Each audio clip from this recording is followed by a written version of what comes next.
Bab 91. Dikelilingi reporter.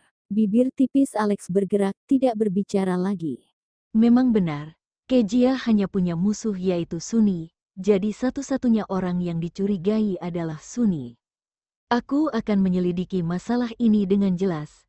Alex menggerakkan bahunya dan mengenakan pakaian. Kejia menatapnya tanpa ekspresi. Bagaimana setelah menyelidikinya? Jika Sunny yang melakukan hal ini, apa yang akan kamu lakukan? Mata Alex menjadi gelap, itu bukan Sunny. Heh. Kejia mencibir, kamu tidak langsung menjawabku, jadi kamu sendiri pun akan berpikir begitu, kan? Mata Alex berkedip. Jika benar Sunny yang melakukannya, aku akan meminta dia untuk minta maaf padamu. Minta maaf lagi. Kejia memutar bola matanya. Alex mengerutkan kening, lalu apa yang kamu inginkan? Di atasnya tertulis bahwa aku mengganggu hubunganmu dengan Sunny 6 tahun yang lalu. Jika begitu, jika aku tidak melakukan hal ini, bukankah aku bersalah kepada orang yang mengunggah berita ini? Jadi yang aku inginkan sangat sederhana, jika pada akhirnya, memang benar Sunny yang melakukannya, aku ingin kamu selamanya tidak boleh bersama Sunny. Kejia menatapnya dengan mata dingin. Alex, apakah kamu berani setuju? Pupil mata Alex menyusut, tetapi segera kembali normal. Apakah kamu harus berbuat seperti ini? Kamu tidak berani bertaruh, Kejia bertanya balik. Alex mengerutkan kening. Baik, aku setuju. Kalau begitu, ingat apa yang kamu katakan. Jangan nanti saat itu tiba, malah mengingkarinya. Setelah Kejia selesai bicara, dia memegang tongkat dan pergi. Kejia ingat perkataan Hito, tidak melewati pintu depan, tetapi berjalan menuju pintu belakang stadion. Pada saat bersamaan, juga menelepon sopir untuk menjemputnya di pintu belakang. Namun, saat datang ke pintu belakang, dia tetap dikelilingi oleh sekelompok reporter. Nona Wine, tolong jawab, apakah yang dikatakan di Instagram itu benar? Apakah kamu benar-benar mengganggu hubungan Presdir Carson dan Nona Okano 6 tahun lalu, dan kemudian membuat rencana untuk menikah dengan Presdir Carson? Nona Wine, apakah kamu enggan bercerai dengan Presdir Carson dan ingin merebut Presdir Carson kembali? Kamu seperti ini, apakah tidak merasa bersalah pada Presdir Carson? Nona Wine dihadapkan dengan pertanyaan seperti bola meriam dari para reporter. Kejia merasa kepalanya berdengung, lalu berkata dengan dingin, "Maaf, aku tidak akan menjawab pertanyaan kalian sekarang." Nona Wine, kamu tidak menjawab karena kamu merasa bersalah. Kejia menyipitkan matanya dan menatap reporter. "Karena kamu pikir aku merasa bersalah, kamu masih bergegas bertanya padaku apakah aku ini murahan?" Wajah reporter itu langsung memerah setelah Kejia mengatakan ini, dia merasa sangat malu, di matanya ada kilatan kebencian. Kejia melihatnya, tetapi mengabaikannya, menarik matanya dan berkata dengan dingin, "Minggir. Aku ingin pergi." Kelompok reporter ini seperti tidak mendengarnya. Bukan hanya tidak minggir, tetapi malah memegang kamera memotret wajahnya, dan beberapa media bahkan menyiarkannya secara langsung. Penonton di ruang siaran langsung terus memposting rentetan. Ya, begitu arogan, mengganggu hubungan orang lain, tidak merasa bersalah mendekati mantan suami. Benar, dia panik, dia panik. Kakak yang berpenampilan lumayan cantik, tapi kenapa hatinya begitu jahat? Melihat sekelompok reporter menolak untuk minggir, Kejia merasakan marah di hatinya. Dia meremas telapak tangannya, dan kemudian mengeluarkan ponsel. "Halo, apakah ini kantor polisi? Aku ingin lapor." Sekelompok reporter yang belum mendapatkan izin untuk wawancara, mengepungku dan menyebabkan kakiku cedera. "Aku berada di stadion pusat kota, tolong segera datang, terima kasih." Setelah berbicara, dia menutup telepon. Para reporter tercengang dan menatap Kejia dengan tak percaya. Nona Wine, kamu ternyata memanggil polisi. Kalian datang mengepungku, aku tidak boleh memanggil polisi. Kejia menjawab sambil tersenyum. Para reporter terdiam sejenak, dan kemudian berbicara dengan rasa tidak puas. "Lalu kenapa kamu bilang kakimu? Kakimu terluka. Apa hubungannya dengan kami?" Benar, penonton di ruang siaran langsung juga merasa Kejia sudah keterlaluan. tanpa diduga menjebak orang lain.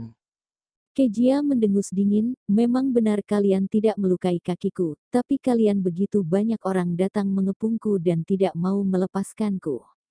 Aku bilang salah satu dari kalian yang menyebabkannya. Siapa yang punya bukti untuk membantahnya? Begitu kata-kata ini keluar, para reporter mulai mundur. Mereka di sini untuk wawancara, tetapi jika orang yang diwawancarai terluka, dan bersikeras mengatakan mereka penyebabnya, dan jika mereka tidak dapat memberi penjelasan, maka mereka harus bertanggung jawab secara hukum. Takut, sudah takut. Kejia melihat sekelompok reporter membuka jalan, dalam hati tersenyum dingin, dan kemudian berjalan menuju mobil dengan tongkat. Di sisi lain, Michael mengenakan jaket olahraga. Setelah bertanya kepada manajer tentang keberadaan Alex, dia datang ke ruang tunggu. "Kakak," Michael masuk dengan bola basket di tangannya. Melihat hanya ada Alex di dalam, dia dengan cepat bertanya di mana Kak Kejia. "Dia sudah pergi." Alex melihat ponsel dan menjawab tanpa mendongak. "Sudah pergi?" Michael cemberut, merasa sedikit kecewa. Kenapa dia pergi begitu saja, tidak menungguku sama sekali. Aku masih ingin bertanya padanya, bagaimana penampilanku. Alex mengangkat alisnya, akhirnya menatapnya sekilas. "Sejak kapan hubunganmu dengan Kejia menjadi begitu baik?" Michael menggaruk bagian belakang kepalanya. "Baru-baru ini, aku menyadari bahwa dia berbeda dari Kejia yang aku kenal." "Ini memang benar." Alex sedikit mengangguk setuju. Tiba-tiba, ponselnya berdering, dan itu adalah panggilan dari Suni. "Halo, Alex, kamu di mana? Kamu cepat keluar jemput aku dihadang oleh para reporter." Di ujung telepon, terdengar suara Suni sedikit ketakutan. Alex berdiri dan berkata dengan sungguh-sungguh, "Aku akan segera keluar." Setelah mengatakan itu, dia dengan cepat berjalan keluar. Melihat ini, Michael juga mengikutinya. Saat datang ke pintu masuk utama stadion, Alex melihat Suni yang dihadang oleh sekelompok media. Tubuhnya sedikit meringkuk, dengan ketakutan melihat para reporter di sekitarnya. Seluruh orangnya tampak lemah dan tak berdaya, dan juga menyedihkan. Melihat adegan ini, Alex mengerutkan kening. "Suni." "Alex." Mata Suni berbinar, melambaikan tangan padanya dengan senyum gembira. Alex berjalan mendekat. Mungkin karena auranya terlalu kuat, kemanapun dia lewat, reporter itu otomatis langsung minggir. Dia datang ke sisi Suni dengan sangat lancar. Suni melemparkan dirinya ke dalam pelukan Alex. "Alex, kamu akhirnya datang. Aku takut setengah mati. Begitu aku datang, mereka langsung menghadangku, menanyakan aku segala macam pertanyaan. Aku tidak tahu bagaimana menjawabnya." "Tidak apa-apa." Alex menepuk pundaknya, "Biarkan aku yang menanganinya." Setelah mengatakan itu, dia melirik tajam ke reporter. "Apa yang kalian tanyakan barusan?" Presdir Carson, kami baru saja menanyakan pertanyaan yang paling mengkhawatirkan dari beberapa netizen. Misalnya, apakah Nona Winnie benar-benar terlibat dalam hubunganmu dengan Nona Okano saat itu? Lalu bagaimana dia mengancammu untuk menikahinya?" "Bukan." Alex menurunkan kelopak matanya dan berkata tanpa ragu-ragu. Para reporter tercengang, Suni juga tercengang, menatapnya dengan mata terbelalak. Tidak percaya Alex benar-benar membantahnya. Apakah karena dia ingin melindungi Kejia? Suni menundukkan kepala, menyembunyikan kecemburuan yang melonjak di matanya. Beberapa wartawan memperhatikan reaksinya, memutar bola mata mereka, dan bertanya dengan suara keras, "Nona Okano, apakah yang dikatakan Presdir Carson itu benar?" Alex menatap reporter itu dengan dingin. Reporter menahan tekanan itu dan tidak memandangnya, hanya menatap Suni. Suni mengangkat kepalanya, menampilkan senyum pucat di wajahnya yang polos dan cantik. Alex bilang bukan, berarti bukan. Mendengar jawabannya, para reporter saling berpandangan, kemudian mengajukan pertanyaan selanjutnya. Michael, yang berdiri di pintu masuk utama stadion, memandang Suni, yang dipeluk oleh kakaknya. Ekspresi di wajahnya sangat aneh. "Jawaban Kak Suni barusan, kenapa begitu aneh?" Apa maksudnya bilang bukan berarti bukan? Kenapa Michael merasa Sunny seperti sedang memberitahu para reporter ini bahwa kakaknya sedang berbohong? Apakah Sunny itu sengaja atau tidak? Bab 92. Ketakutan Erika. Pada saat ini, Michael teringat kembali sehari sebelum kemarin, kakak memaksa dirinya untuk meminta maaf kepada Kak Sunny. Jelas-jelas Michael tidak melakukan apa-apa saat itu, hanya karena Sunny menangis dengan kuat, maka kakak mengira Michael melakukan kesalahan. Dan waktu itu dengan kali ini, benar-benar sangat mirip. Saat memikirkan ini, Michael mendengar suara Alex, "Kenapa masih berdiri di sana? Ayo pergi." Michael sadar kembali dan berlari dengan memegang bola basket di tangannya. Di mana para reporter itu? Sudah diusir Alex, Sunny menjawab dengan nada lembut. Michael menatapnya dengan tatapan mata yang rumit, seolah-olah ingin melihat seluruh dirinya. Sunny merasa sedikit tidak nyaman oleh tatapannya, kemudian menyentuh wajahnya. "Adik Michael, kenapa kamu menatapku seperti itu? Apakah ada sesuatu di wajahku?" "Tidak." Michael menarik kembali pandangannya dan menggelengkan kepalanya. Sunny tersenyum. "Kupikir ada sesuatu di wajahku. Sudah, masuk mobil dulu, nanti mungkin ada reporter lain," Alex berkata sambil memegang bahunya. Sunny mengangguk dan menjawab urn. Michael tiba-tiba berkata, "Kak, aku tidak ikut kalian pergi. Aku ingin pergi ke suatu tempat."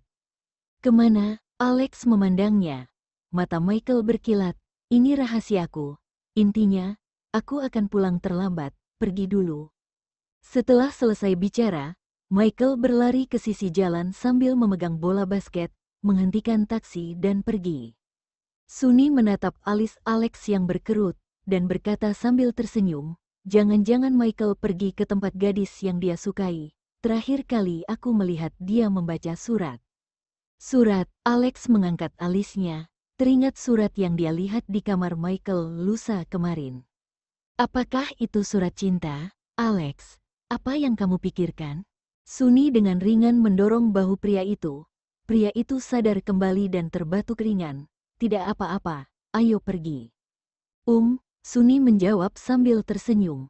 Setelah masuk mobil, tatapan mata Alex langsung melihat ke jalan depan. Tiba-tiba dia bertanya, "Sunny, masalah di Instagram itu, apakah ada hubungannya denganmu?" Saat Sunny mendengar ini, hatinya menegang, tetapi wajahnya sedikit sedih. "Tentu saja tidak, Alex, kamu curiga aku yang melakukannya?" Alex mengerucutkan bibir tipisnya, tidak mengakui, tetapi juga tidak menyangkal. "Aku sudah melihat berita di Instagram. Foto di bawahnya adalah tangkapan layar saat Kezia dan aku menonton pertandingan, dan kamu juga bilang kalau kamu menonton siaran langsung." Perkataan Kezia ada benarnya kalau Sunny mungkin melakukan hal seperti itu karena cemburu. Lagi pula, bukan tidak pernah terjadi. Mata Sunny perlahan berubah muram.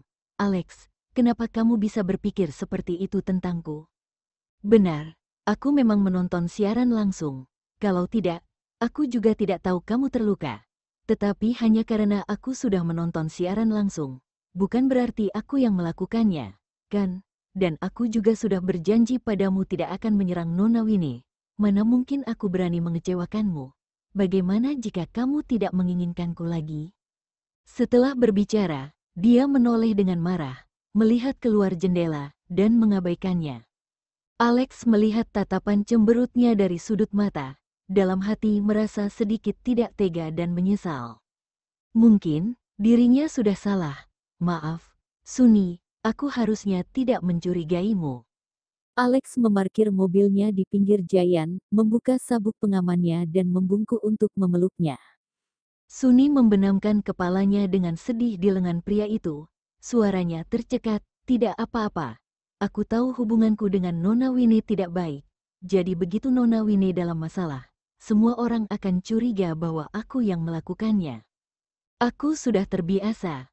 Mendengar ini, Alex merasa lebih sedih, dan menepuk punggungnya. "Tidak, aku tidak akan mencurigaimu lagi." "Benarkah?" Sunny mengangkat matanya yang basah dan menatapnya. Pria itu mengangguk.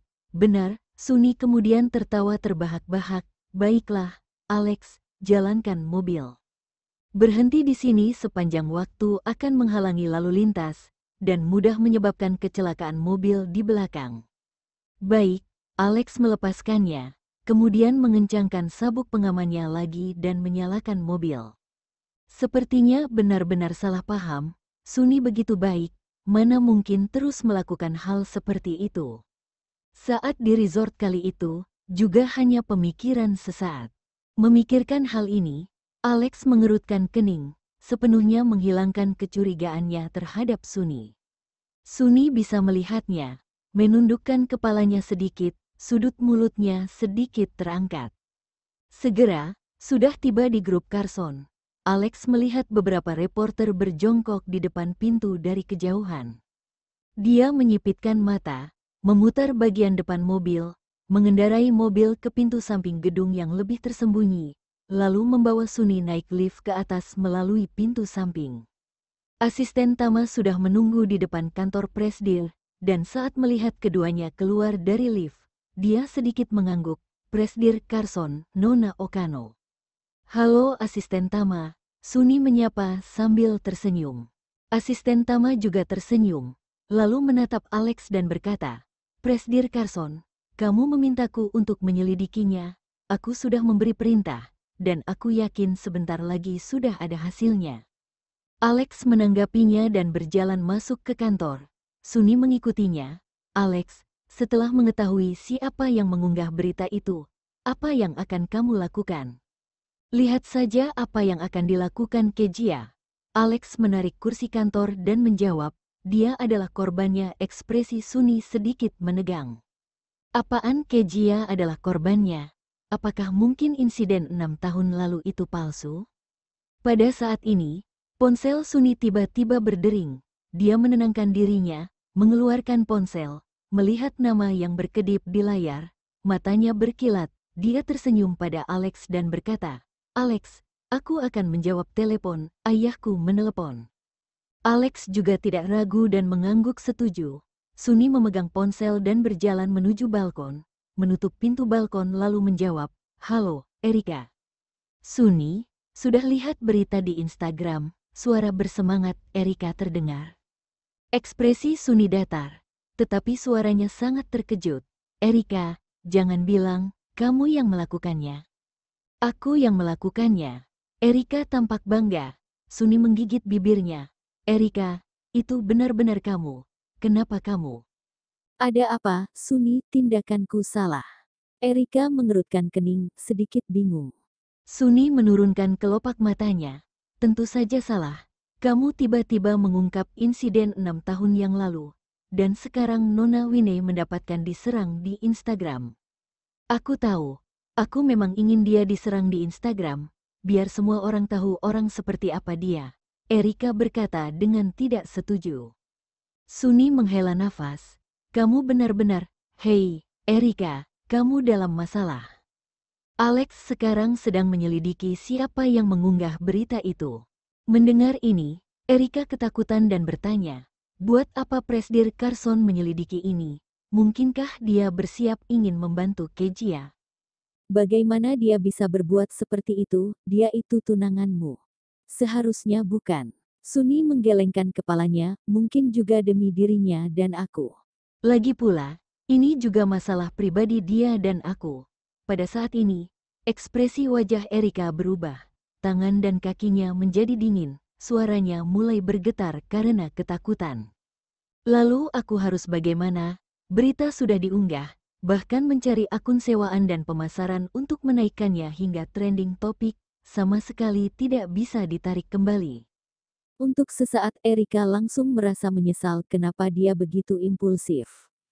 Jelas-jelas dia hanya ingin menyerang Kejia, tetapi tidak disangka, yang dia ungkapkan juga merupakan urusan pribadi Alex.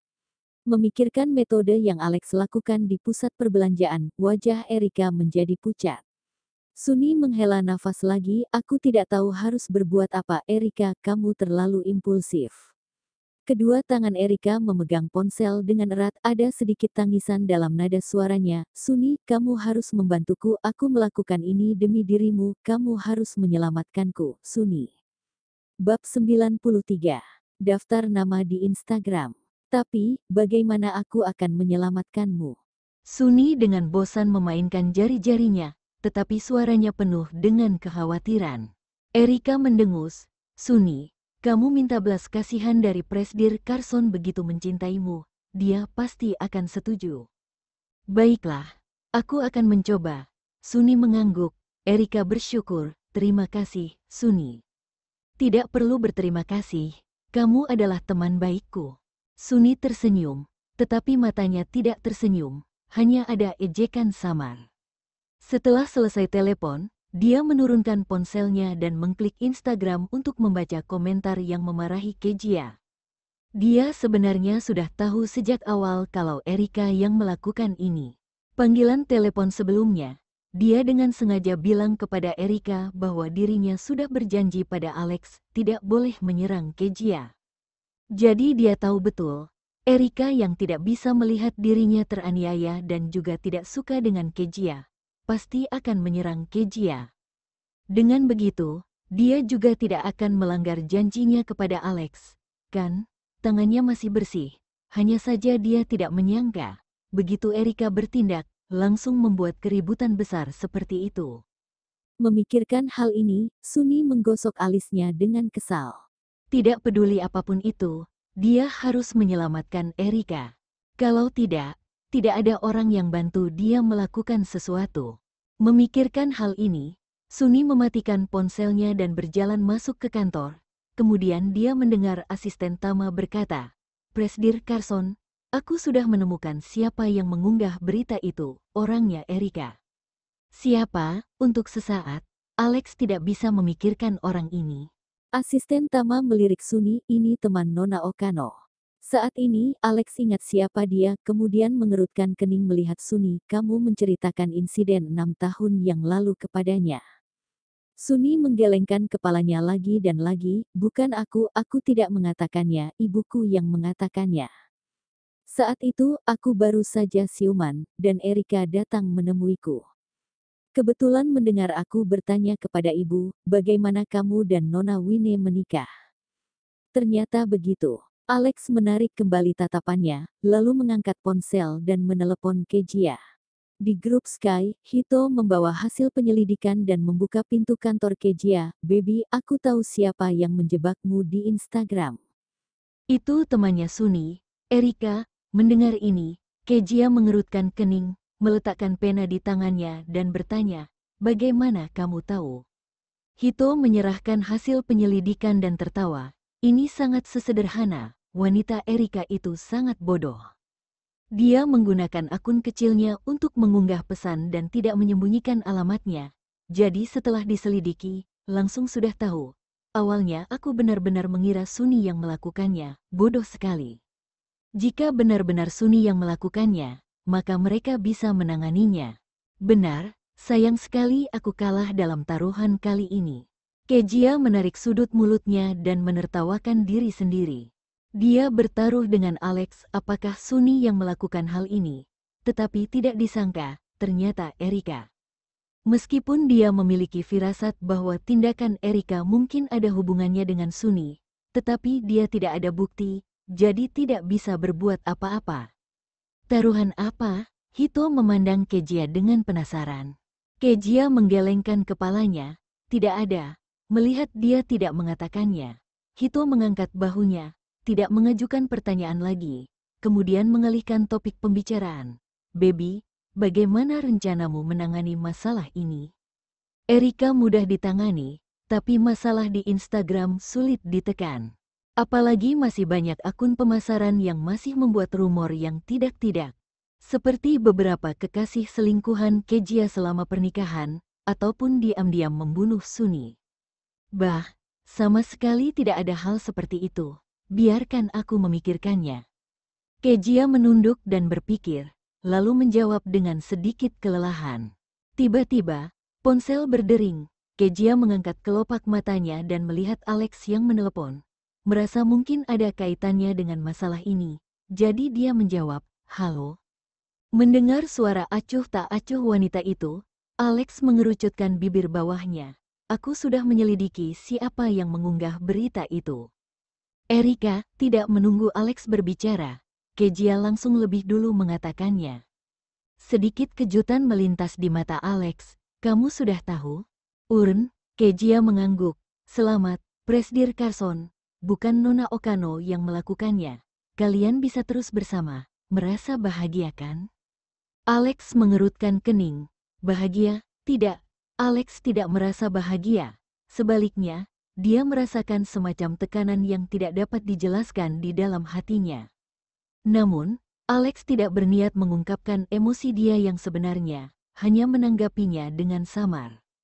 Kejia dengan ringan menarik sudut bibirnya. Sudah, Presdir Carson, karena kita sudah menemukan siapa orangnya, maka selanjutnya, aku harap kamu tidak ikut campur. Erika adalah teman Nona Okano, jadi jangan sampai nanti Nona Okano meminta belas kasihan darimu, lalu kamu menghentikan aku untuk berurusan dengan Erika. Tidak akan. Alex menurunkan matanya dan menjawab dengan tenang, dalam hatinya merasa sedikit tidak nyaman. Apakah Alex begitu sulit dipercaya? Baguslah, ingat saja apa yang kamu katakan. Setelah Kejia selesai berbicara, langsung menutup telepon. Alex melihat layar ponsel kembali ke menu utama, matanya gelap dan tidak jelas. Alex, apa yang Nona Wine katakan? Suni memandangnya dan bertanya. Alex mengangkat matanya. Apa yang dia katakan? Itu tentang penanganan Erika. Bukankah kamu memberitahu Nona Wine bahwa Erika yang melakukannya? Jadi bagaimana Nona Wine menangani Erika? Suni menggigit bibirnya, wajahnya penuh kekhawatiran. Alex mencubit pangkal hidungnya, tidak tahu, dia tidak mengatakannya. Tapi mendengar Kejia menyebutkan nama Erika dengan nada dingin. Tampaknya Erika tidak akan baik-baik saja. Nona Wine pasti tidak akan melepaskan Erika. Suni sangat cemas. Air matanya mengalir di pipi. Terakhir kali aku membuat Nona Wine terpeleset jatuh. Nona Wine mengambil pergi begitu banyak barang. Begitu pula dengan Nona Vale itu. Keluarga Krishnan sekarang sudah menyerahkannya ke generasi berikut, jadi Erika. Suni meraih tangan Alex. Alex, bisakah kamu membantu Erika? Alex menarik tangannya. Maaf, Suni, aku sudah berjanji pada Kejia. Aku tidak akan ikut campur. Tapi Erika adalah temanku. Dia melakukan ini demi melindungiku. Aku tidak bisa melihatnya mendapat masalah. Alex, sudah. Alex memeluknya. Erika berbuat seperti itu tanpa persetujuan siapapun. Karena dia sudah melakukan kesalahan, maka dia harus membayar harga yang sesuai, mengerti? Alex menatapnya. Menghadapi tatapan mata pria yang dalam, hati Suni tiba-tiba tenggelam, wajahnya menjadi pucat. Jika salah, harus membayar harganya. Lalu jika suatu hari nanti, Alex menemukan segala sesuatu yang dia lakukan, bagaimana Alex memperlakukannya? Memikirkan hal ini, Suni tidak bisa menahan diri untuk tidak bergidik, matanya penuh kecemasan. Tidak bisa, dia tidak boleh membiarkan dia mengetahuinya, selamanya tidak boleh. Oleh karena itu, Kejia harus mati. Hanya dengan Kejia mati, maka rahasianya tidak akan terungkap. Di sisi lain, Hito melihat Kejia meletakkan ponsel, langsung buru-buru bertanya, apa yang Alex katakan padamu? Tidak ada apa-apa, hanya bilang padaku siapa yang menjebakku, lalu aku bilang padanya untuk tidak ikut campur. Kejia menggosok bahunya yang sakit, dia setuju, Hito melengkungkan bibirnya dengan jijik. Erika adalah teman Suni. Suni pasti akan meminta Alex membantu Erika. Dan Alex tidak tega terhadap Suni. Mungkin saja, Suni menangis 2 kali. Dia langsung mengingkarinya. Jika benar seperti itu, Kejia mengepalkan tinjunya dengan tatapan dingin di matanya. Dan berkata perlahan, kalau begitu jangan salahkan aku bersikap kejam dengannya. Hito terkejut. Baby, apa kamu serius? Kejia meliriknya, keseriusan di matanya tidak tertutupi. Hito menelan ludah. Kalau begitu baby, bagaimana cara kamu bertindak kejam padanya? Masalah ini masih belum jelas, buat apa mengajukan begitu banyak pertanyaan. Kejia berdiri dengan tongkat, sudah waktunya aku akan kembali dulu, kamu nanti bantu aku hubungi reporter, aku akan mengadakan konferensi pers. Konferensi pers. Hito langsung menjadi tertarik menangani masalah ini. Kejia mengangguk, benar ada beberapa kebenaran sudah terkubur begitu lama, sudah saatnya untuk mengklarifikasi. Aku tidak bisa terus-terusan menanggung kesalahan dan biarkan mereka marah. Bab 94. Kamu pria bertopeng rubah, itu benar. Kalau gitu nanti aku hubungi. Aku akan mengantarmu kembali ke Repulse Bay dulu. Kamu enggak bisa nyetir dengan kaki kayak gitu. Hito mengeluarkan kunci mobilnya. Kejia juga tidak menolak, dia hanya setuju. Di dalam mobil, Kejia membuka Instagram dan memposting sebuah story. Pukul 10 besok pagi, dia akan mengadakan konferensi pers di perusahaan untuk menjelaskan masalah antara Presiden Grup Carson dan Nona Okano dari Grup Marriott. Harap menunggu. Postingannya membuat heboh, banyak netizen yang mengikuti Instagram Kejia secara alami berkomentar saat melihatnya. Ya, apakah ini disengaja? Enggak, kebiasaan orang kayak emang gitu, suka kasih klarifikasi lewat konferensi pers. Itu benar-benar jahat, kamu beneran mengusik Presiden Carson ya? Kejia mengerutkan kening saat melihat komentar jahat itu, tapi dia tidak menjawabnya. Dia langsung menutup Instagram dan tidak mau melihatnya lagi. Bagaimanapun, semua itu akan diselesaikan besok, dia terlalu malas untuk mengurus mereka. Tidak lama kemudian, mereka tiba di Repulse Bay. Hito menghentikan mobil, menoleh ke wanita di kursi belakang dan berkata, "Besok pagi aku jemput kamu." "Oke, hati-hati di jalan." Kejia membuka pintu mobil dan keluar. Hito berpamitan dan pergi. Kejia menunggu mobil Hito pergi hingga hilang dari pandangannya, kemudian terlatih-tatih masuk ke dalam gedung menggunakan tongkat. Setelah Kejia keluar dari lift, dia melihat Michael berdiri di depan pintunya. Setelah melihat Kejia, mata Michael sedikit berbinar. "Kak Kejia, kamu udah pulang. Kenapa kamu di sini lagi?" Kejia mengerutkan kening. "Kamu enggak berantem sama ibumu dan kabur dari rumah terus ke sini kan?" "Enggak." Michael menggelengkan kepalanya. "Aku datang ke sini khusus buat ketemu kamu." "Emang kenapa cari aku?" Kejia berjalan mendekat. Michael meliriknya, lalu menundukkan kepalanya dengan rasa bersalah. "Aku udah tahu apa yang terjadi di internet. Maaf, semua itu salahku. Kalau aku enggak kasih kamu tiket, kamu enggak mungkin difitnah." Michael jelas hanya ingin mengundang Kejia untuk menonton pertandingannya. Dia benar-benar tidak tahu hal seperti itu akan terjadi. Karena itu, Michael merasa sangat menyesal. Kejia memandang Michael dengan heran. "Kamu beneran minta maaf sama aku?" "Apa yang salah dengan meminta maaf?" Michael menggaruk kepalanya, sedikit bingung. Kejia cemberut, "Aku tinggal di rumah keluarga Carson selama 6 tahun. Gimana sikapmu sama aku? Seharusnya aku enggak perlu bantu kamu buat mengingatnya. Kamu enggak pernah minta maaf sama aku." Mendengar itu, wajah Michael memerah. Dia merasa malu, itu berbeda. "Apa bedanya?" Kejia menjawab dengan ringan. Michael meremas bola basket di tangannya, "Pokoknya ini berbeda." "Oh, kalau gitu enggak ada yang perlu kita bicarakan lagi. Kamu bisa pergi dan jangan datang lagi di masa depan." Kejia melambaikan tangannya dan mengeluarkan perintah mengusir.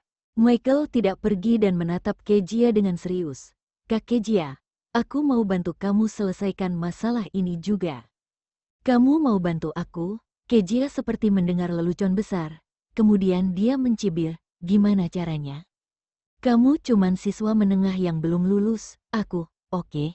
Kejia menggosok alisnya dan menyela ucapan Michael dengan tidak sabar. "Caranya adalah jauhi aku. Tidakkah kamu sadar kalau selama ini keluarga Carsonmu yang kasih aku masalah?" Michael cemberut dan tidak setuju dengan ucapan Kejia, "Enggak." "Enggak." Cahaya dingin melintas di mata Kejia. "Michael, tanyakan pada dirimu sendiri. Sejak aku menikah dengan keluarga Carson, bagaimana keluarga Carsonmu memperlakukanku?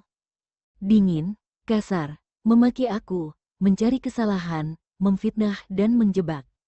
Apakah semua itu palsu? Mendengar Kejia menyebutkan tindakan keji, wajah Michael menjadi pucat tidak dapat menjawab. Karena semua ucapan Kejia benar, jadi dia tidak dapat menyangkalnya. Dia bahkan juga termasuk pelakunya. Kejia melihat kesadaran diri Michael, dia menarik napas dalam-dalam dan berkata, "Aku enggak berencana buat berurusan sama keluarga Carson lagi. Perceraian telah berlalu dan karena waktu itu aku juga yang mutusin buat nikah sama keluarga Carson. Jadi setelah perceraian, aku enggak mau memikirkan balas dendam. Aku cuman mau mengembangkan grup Sky, jadi kalian jangan ganggu aku lagi." Kejia mengepalkan tangannya, "Ibumu sering datang buat cari masalah sama aku. Calon ipar perempuanmu juga suka mengusikku.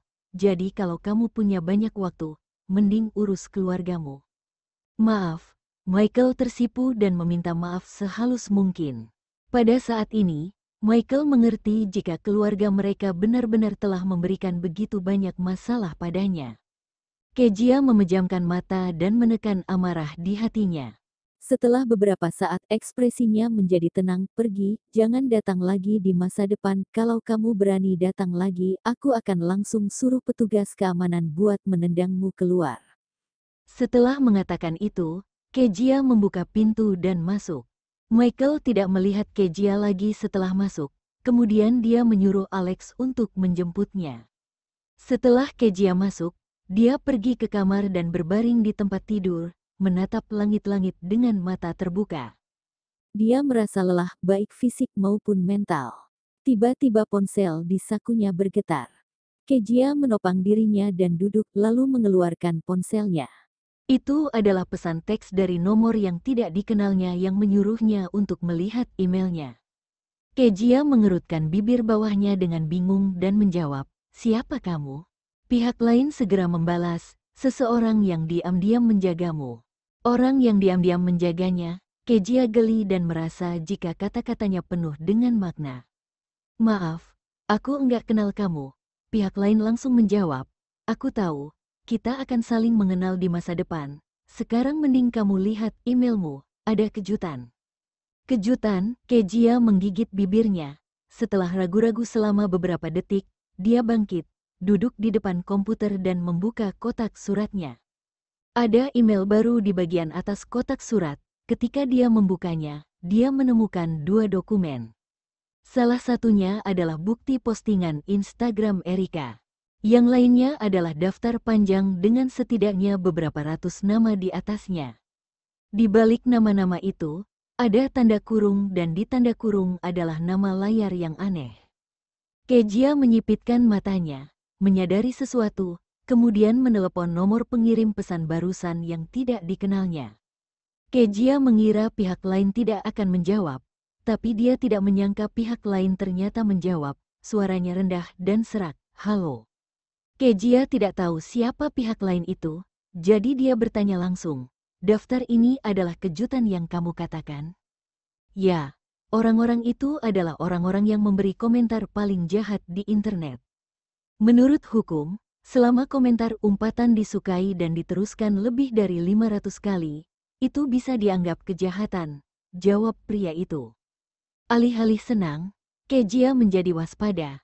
"Aku tahu, tapi aku enggak ngerti kenapa kamu bantu aku. Apa tujuanmu sebenarnya?" Pria itu tersenyum rendah. "Aku kan udah bilang, aku adalah orang yang diam-diam menjagamu, jadi aku enggak punya tujuan. Aku cuman ingin melihatmu baik-baik saja." "Apakah kamu pikir aku akan mempercayaimu?" Kejia berkata dengan dingin ketika dia melihat daftar itu. Seseorang yang bahkan menyembunyikan identitasnya dan menolak untuk mengungkapkannya. Mana mungkin dia bisa mempercayainya? Pria itu menghela nafas tak berdaya. "Aku tahu kamu enggak akan percaya. Tapi itu enggak masalah. Kamu akan tahu nanti." Kejia mendengus dan hendak menutup telepon. Namun tiba-tiba dia melihat foto profil pria bertopeng rubah di bagian bawah daftar. Rubah itu langsung mengingatkannya pada sesuatu, membuatnya mengepalkan mouse. "Apakah kamu pria bertopeng rubah yang menculik Suni?" Bab 95. Konferensi pers. Alex mengatakan jika pria bertopeng rubah yang menculik Suni, juga mengatakan jika dia adalah pria yang menyukainya. Sekarang kebetulan ada rubah di daftar itu, yang cukup untuk menjelaskan identitas orang ini. Pria bertopeng rubah, pria itu tertawa. Jadi itu panggilanmu untukku, itu enggak buruk, aku sangat menyukainya. Melihatnya mengakuinya, Kejia mengerutkan kening, itu benar-benar kamu, siapa kamu? Aku enggak bisa kasih tahu kamu sekarang, tapi jangan khawatir, aku enggak akan pernah menyakitimu, kamu adalah cahayaku, jadi aku akan melindungimu seumur hidupku. Jawab pria bertopeng rubah itu dengan lembut. Kejia mendengar keseriusan di nada suaranya, wajahnya tiba-tiba memerah. Mungkinkah orang itu benar-benar pria yang menyukainya? Saat Kejia sedang memikirkannya, pria bertopeng rubah itu berkata lagi, "Oke, ini sudah larut, kamu istirahat lebih awal, aku akan menghubungimu lain kali, sampai jumpa." Setelah mengatakan itu, pria bertopeng rubah sudah mematikan telepon. Kejia melihat layar ponselnya, mau tidak mau dia harus menelan sesuatu yang ingin dia tanyakan. Lupakan saja, karena orang itu mengatakan jika dia akan menghubunginya lagi lain kali, maka dia akan bertanya lain kali. Hanya saja siapa orang itu, tiba-tiba muncul dan memperlakukannya dengan sangat baik, itu membuatnya merasa heran.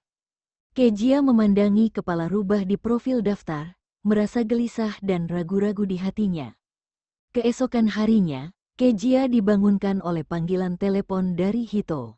"Baby, kamu udah bangun? Aku di bawah." Hito bersandar pada mobil sport merahnya dan menatap gedung.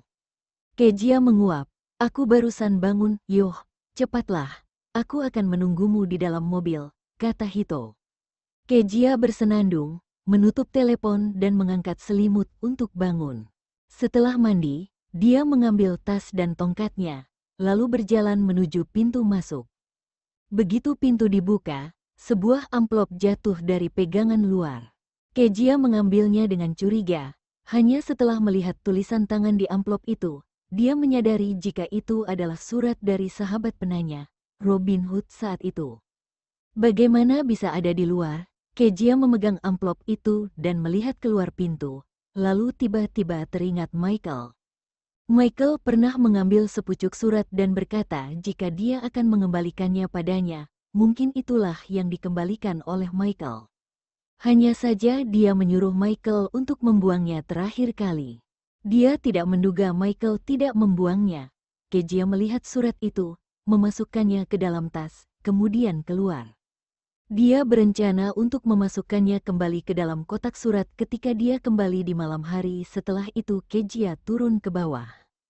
Hito melambai padanya, "Lewat sini." Kejia berjalan perlahan dengan tongkat. "Pagi. Pagi, ini sarapan buat kamu." Hito mengambil tas yang berada di belakang dan memberikannya pada Kejia. "Roti kukus mahkota dan susu kedelai adalah makanan kesukaanmu." Menyentuh tas yang masih hangat, Kejia merasa hangat di hatinya. Kemudian dia tersenyum dan berterima kasih. "Hito, kamu baik banget." "HMPH, siapa yang menjadikanmu bayiku? Masuklah ke dalam mobil." Hito membukakan pintu belakang untuknya. Dalam perjalanan, Kejia yang sedang makan roti kukus tiba-tiba memikirkan sesuatu dan bertanya, "Hito, apakah kamu mengenal seseorang di dalam lingkaran yang seumuran dengan kita, tetapi mahir dalam teknik meretas dan menyukai rubah?" Ketika Hito mendengar ini, matanya sedikit berkedip. "Baby, kenapa kamu tanya itu?" "Aku bicara sama pria bertopeng rubah itu tadi malam, pria bertopeng rubah yang menculik Suni." Kejia menjawab setelah minum seteguk susu kedelai. Hito menggelengkan kepalanya. "Aku enggak tahu, kami tumbuh bersama, jadi kalau kamu enggak mengenalnya, maka aku juga." "Tapi, dia bilang apa sama kamu?" Kejia sedikit kecewa. "Bukan apa-apa, dia cuman bilang akan melindungiku dan memberiku daftar netizen yang mencaciku." Itu bagus, setidaknya itu berarti dia bukan musuh kita. Hito mengangkat bahu. Itu benar, tapi aku merasa enggak nyaman kalau ada seseorang yang enggak aku kenal selalu mengawasi aku dalam bayang-bayang. Kejia menghela nafas. Hito tersenyum. "Enggak apa-apa selama dia enggak menyakitimu. Aku lega kamu punya orang kayak gitu yang melindungimu dalam kegelapan. Jadi jangan terlalu banyak berpikir. Setelah mereka sampai, Hito menghentikan mobil, membuka pintu terlebih dahulu dan kemudian membantu Kejia keluar dari kursi belakang. Begitu keduanya keluar dari mobil, sekelompok wartawan menghentikan mereka. Nona Wine, apakah konferensi pers hari ini benar-benar siap dilaksanakan? Tuan Caesar, Nona Wine adalah pacarmu. Gimana pendapatmu tentang keterikatan dia dengan mantan suaminya? Apakah kalian akan putus? Dihadapkan dengan pertanyaan agresif dari para reporter, ekspresi Kejia dingin, dia tidak membuka mulutnya untuk menjawab, dia dibantu oleh Hito untuk berjalan menuju pintu grup Sky. Setelah memasuki grup Sky, Kejia langsung mengatur petugas keamanan untuk menghentikan para reporter yang juga ingin mengikutinya. Di dalam lift, Hito merapikan pakaiannya yang sedikit berantakan, sial, reporter itu terlalu gila. Kejia juga merapikan pakaiannya, mungkin karena mereka membutuhkan jawaban. Enggak, mereka cuma kamu menggertak kita yang lemah. Mereka enggak berani bertindak kayak gitu waktu menghadapi Alex kemarin. Hito cemberut, nadanya masam. Kejia menggosok alisnya, udah enggak usah bicarakan itu, ayo kita pergi ke ruang konferensi aja. Setelah mengatakan itu, mereka melangkah keluar dari lift dan berjalan ke ruang konferensi. Sekretaris Kang sudah berdiri di pintu ruang konferensi dan ketika melihat mereka berdua datang, dia sedikit mengangguk. Presiden Wine, Presiden Caesar. Apakah media yang diundang ada di sini? Kejia melihat arlojinya, sudah jam 9.56 dan masih ada 20 menit lagi. Sekretaris Kang mengangguk dan menjawab, semuanya ada di sini. Kalau begitu ayo masuk. Kejia mendorong pintu ruang konferensi dan masuk. Hito dan Sekretaris Kang mengikuti di belakangnya. Begitu ketiganya muncul, media segera mengalihkan pandangan dan kamera ke arah mereka dan mengambil gambar. Di hadapan begitu banyak kilatan, ekspresi Kejia dingin dan matanya jarang berkedip. Dia berjalan ke podium dengan tenang, mengambil mikrofon dan suaranya keras dan jelas. Selamat datang semuanya di konferensi pers. Aku yakin kalian semua sudah tahu isi konferensi pers hari ini. Ya, ini tentang gejolak di internet kemarin. Ayo, mulai. Di kantor Presiden Grup Carson, Sam memegang ponselnya. Ketika melihat Kejia muncul, dia menepuk bahu Alex dengan penuh semangat. Mantan istrimu memiliki penampilan yang baik. Menghadapi begitu banyak media, dia enggak kelihatan takut. Dia terlihat kayak wanita yang kuat dan hebat. Enggak ada yang percaya dia sudah menjadi ibu rumah tangga selama 6 tahun. Alex tidak mengatakan apa-apa, dia hanya menatap wanita di telepon dengan serius. Wanita itu terlihat sangat kuat. Riasan halus dan setelan wanita merah menyala di tubuhnya, yang menunjukkan sosok sempurnanya secara tajam dan jelas, membuat posturnya terlihat berani. Alex belum pernah melihat Kejia seperti itu sebelumnya. Apa yang sebelumnya Alex lihat adalah dia mengenakan celemek, kuncir kuda dan pakaian biasa. Dalam penampilan itu, Kejia terlihat kusam dan tidak bercahaya sedikitpun. Tidak seperti Kejia saat ini yang bersinar dengan sangat terang hingga membuat orang tidak bisa mengalihkan perhatian darinya. Alex harus mengakui jika Kejia benar-benar berbeda. Wanita itu tampak lebih kuat, percaya diri, dan cantik. Pada saat konferensi pers, Kejia menatap semua reporter yang berada di depannya. Aku yakin semua orang di sini sangat ingin tahu tentang berita yang diposting di internet. Jadi aku akan memberitahu kalian sekarang jika yang melakukannya adalah putri ketua perusahaan keluarga Ebisawa, Nona Erika Ebisawa, dan Erika ini adalah sahabat Nona Okano. Mendengar jika Kejia menemukan orang di baliknya dan mengumumkannya di depan umum, Erika, yang juga menonton siaran langsung konferensi pers seketika menjadi pucat. Perusahaan keluarga Erika tidak ada di pasar sama sekali, bahkan tidak dapat dibandingkan dengan mereka. Dia bergantung pada Suni untuk bergerak di kalangan kelas atas. Sekarang Kejia telah berbicara tentang masalah ini. Tidak peduli apa yang dipikirkan tuan muda di kalangan tentang dia. Mereka akan berpikir jika dia adalah penjahat tercela dan menjauh darinya. Dengan begitu, tidak akan ada yang akan menikahi keluarga Erika dan ayahnya juga akan menyalahkannya. Apa yang harus dia lakukan? Erika sangat cemas sehingga dia hampir menangis dan dia menyesali mengapa dia begitu ceroboh saat itu.